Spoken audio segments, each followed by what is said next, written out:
Baiklah, langsung saja. Di sini saya akan menjelaskan tentang hukum dan perundangan kesehatan di bidang AKK terkait jurnal. Sebelumnya, perkenalkan nama saya Romauli Pangaribuan dengan NIM 100112822227066 dari IKMA. Baiklah, di sini tertera sumber jurnal yang saya akan bahas dengan judul Kebijakan Pemerintah dalam Pengelolaan Limbah Medis Akibat COVID-19. Jurnal ini diambil dari Jurnal Ilmu Administrasi, Pengembangan Ilmu dan Praktek Administrasi, volume 18 nomor 2, Desember 2021. Baiklah, di sini saya mempunyai 3 outline. Yang pertama saya akan menjelaskan latar belakang, kedua permasalahan dan regulasinya, serta ketiga kesimpulan. Dimulai dari yang pertama, dari latar belakangnya terlebih dahulu. Nah, seperti yang kita tahu, pandemi COVID-19 telah menimbulkan dampak yang signifikan pada kesehatan masyarakat dan pada sistem kesehatan di seluruh dunia. Nah, selama pandemi COVID-19, penggunaan alat pelindung diri oleh tenaga kesehatan meningkat pesat yang berdampak pada peningkatan limbah medis dari COVID-19. Nah, di sini tuh pengelolaan limbah medis dari COVID-19 menjadi sangat penting untuk mencegah penyebaran virus dan melindungi kesehatan masyarakat serta lingkungan. Kebijakan pemerintah dalam pengelolaan limbah medis menjadi sangat krusial untuk memastikan pengelolaan limbah medis yang aman dan sesuai dengan peraturan yang berlaku. Nah, yang kedua, peningkatan jumlah limbah medis dari COVID-19 menjadi tantangan dalam pengelolaannya. Hal ini disebabkan oleh meningkatnya jumlah pasien COVID-19 dan peningkatan penggunaan alat pelindung diri oleh tenaga kesehatan. Nah, limbah medis seperti masker, sarung tangan, dan alat pelindung diri merupakan jenis limbah yang berbahaya karena mengandung virus yang dapat menyebarkan dan membahayakan kesehatan masyarakat. Yang ketiga, kebijakan pengelolaan limbah medis harus memperhatikan faktor lingkungan dan kesehatan masyarakat agar tidak menimbulkan dampak negatif bagi lingkungan dan kesehatan masyarakat. Dalam pengelolaan limbah medis dari COVID-19, perlu dilakukan monitoring dan evaluasi secara terus-menerus untuk memastikan bahwa pengelolaan limbah medis berjalan dengan baik dan sesuai dengan peraturan yang berlaku. Pengelolaan limbah medis ini harus dilakukan secara terpisah dari limbah medis lainnya. Hal ini bertujuan untuk mengurangi resiko penyebaran virus. Limbah medis dari COVID-19 harus diambil dan diangkut dengan prosedur dan peralatan khusus yang aman dan sesuai dengan standar pengelolaan limbah medis. Nah, yang kedua, ada beberapa permasalahan yang dihadapi dalam pengelolaan limbah medis dari COVID-19.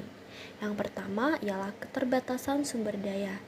Nah, penanganan limbah medis dari COVID-19 memerlukan sumber daya yang cukup, terutama dalam hal ketersediaan peralatan, perawatan, dan pembersihan fasilitas pengelolaan limbah medis, serta tenaga ahli yang terampil dalam pengelolaan limbah medis.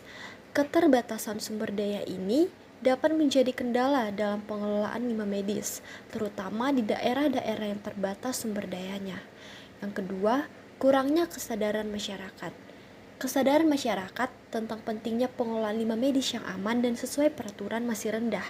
Masih banyak masyarakat yang tidak memahami betapa pentingnya pengelolaan limbah medis yang tepat untuk mencegah penyebaran penyakit. Kurangnya kesadaran masyarakat dapat menyebabkan limbah medis dari COVID-19 dibuang sembarangan, sehingga meningkatkan risiko penyebaran penyakit. Yang ketiga, kurangnya peralatan dan fasilitas pengelolaan limbah medis yang memadai.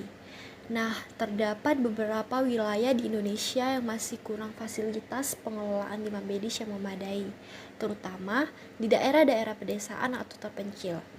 Kurangnya peralatan dan fasilitas pengelolaan limbah medis yang memadai dapat menyebabkan penumpukan limbah medis yang meningkatkan risiko penyebaran penyakit dan pencemaran lingkungan.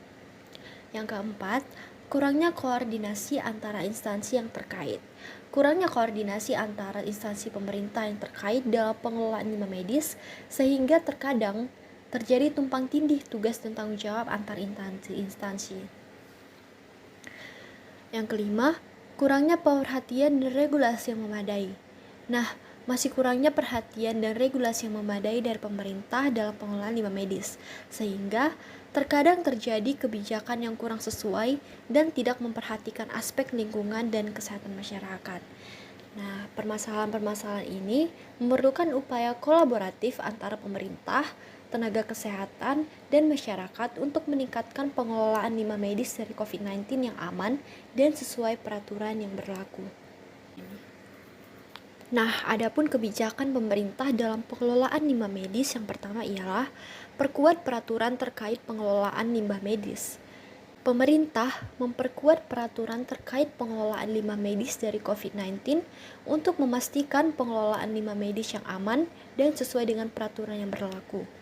Peraturan tersebut meliputi standar pengelolaan limbah medis, kriteria tempat pemrosesan limbah medis, dan pengendalian dan pemantauan limbah medis. Pemerintah juga mengeluarkan aturan terkait penanganan limbah medis dari pasien COVID-19 yang meninggal dunia, termasuk penggunaan kantong mayat khusus dan penanganan kremasi. Yang kedua, peningkatan jumlah dan kapasitas tempat pemrosesan limbah medis.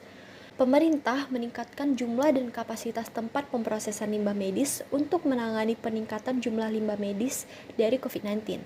Peningkatan ini dilakukan dengan mendirikan tempat pemrosesan limbah medis baru, memperluas kapasitas tempat pemrosesan limbah medis yang sudah ada, dan mempercepat proses perizinan untuk mendirikan tempat pemrosesan limbah medis baru. Yang ketiga, pelatihan dan edukasi pada tenaga kesehatan dalam pengelolaan limbah medis. Pemerintah memberikan pelatihan dan edukasi kepada tenaga kesehatan dalam pengelolaan limbah medis dari COVID-19, termasuk cara memilah, mengemas, dan membuang limbah medis dengan aman dan sesuai peraturan yang berlaku. Nah, pelatihan ini juga meliputi penggunaan alat pelindung diri dan penanganan limbah medis dari pasien COVID-19 yang meninggal dunia. Pemerintah juga mendorong tenaga kesehatan untuk berpartisipasi aktif dalam pengelolaan limbah medis dan memberikan insentif atau penghargaan. Kemudian ada juga undang-undang terkait dalam pengelolaan limbah medis. Yang pertama yaitu Undang-Undang Nomor 18 Tahun 2008 tentang pengelolaan sampah. Nah, undang-undang ini mengatur tentang pengelolaan sampah secara umum, termasuk pengelolaan limbah medis. Di dalam undang-undang ini terdapat ketentuan mengenai pemilahan, pengumpulan, pengangkutan, dan proses limbah medis yang harus dilakukan sesuai dengan standar yang ditetapkan. Yang kedua, Peraturan Pemerintah Nomor 81 Tahun 2012 tentang pengelolaan limbah B3 dan limbah medis. Peraturan ini mengatur tentang pengelolaan limbah berbahaya dan beracun atau yang bisa kita singkat dengan B3 serta limbah medis. Nah, di dalam peraturan ini terdapat ketentuan mengenai jenis limbah medis, tata cara pengelolaan, serta persyaratan bagi pihak yang menghasilkan dan membuang limbah medis. Yang ketiga, ada Peraturan Menteri Kesehatan Nomor 2406 Tahun 2011 tentang pedoman pengelolaan limbah medis rumah sakit. Nah, peraturan ini mengatur tentang pengelolaan limbah medis khususnya di rumah sakit.